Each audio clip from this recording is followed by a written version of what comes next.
সাহায্যের নামে ATM card বদল, মুহূর্তে উধাও ৩৫,০০০ টাকা। জানা যাচ্ছে কাছাড় জেলার কাটিগড়া চৌরঙ্গি বাজারের এসবিআই এটিএম বুথে টাকা তুলতে গিয়ে জালিয়াতির শিকার হন স্থানীয় বাসিন্দা ফখরুল ইসলাম এবং সাহায্যের নামে এটিএম কার্ড বদলে তার বন্ধন ব্যাংক অ্যাকাউন্ট থেকে প্রায় ৩৫,০০০ টাকা হাতিয়ে নেওয়ার অভিযোগ।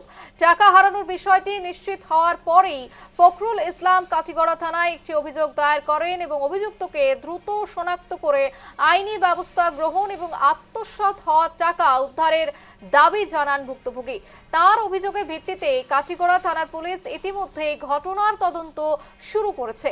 সাহায্যের নামে এটিএম কার্ড বদল, উধাও ৩৫,০০০ টাকা, এসবিআই এটিএম বুথে সাহায্যের প্রলোভন, বন্ধন ব্যাংক অ্যাকাউন্ট থেকে টাকা আত্মসাতের অভিযোগ। কাটিগড়া থানায় অভিযোগ তদন্তে পুলিশ। দাদা কালকে চৌরঙ্গি এসবিআই এটিএম এর সামনে আমি আইলাম, আইয়া তোরা টাকা তুলবার লাগে আইলাম। এটিএম সিকিউরিটি নম্বরটা আমি ভুলে গেছি, সিক্রেট নম্বরটা বাক্কা কয়েকদিন হয়েছে, দুই তিনটা মাথানো বদলিছিও।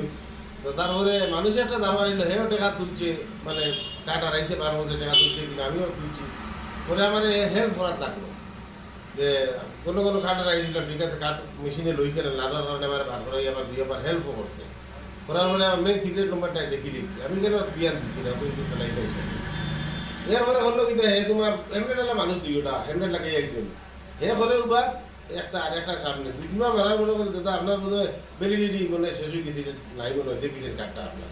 তখন আমি আর খেয়াল করছি তারা দিলেছি কার্ডটা, দেওয়ার পরে চিন্তা করছে আমার বন্ধনের কার্ড, এও আমার দিয়েছে বন্ধনের কার্ড, দেখে বলে না আপনার তো ভ্যালিডিটি আছে 27 পর্যন্ত। এরপরে সেই কার্ড ওইখানে এটিএম কার্ডে লেখা সন্তন দাস।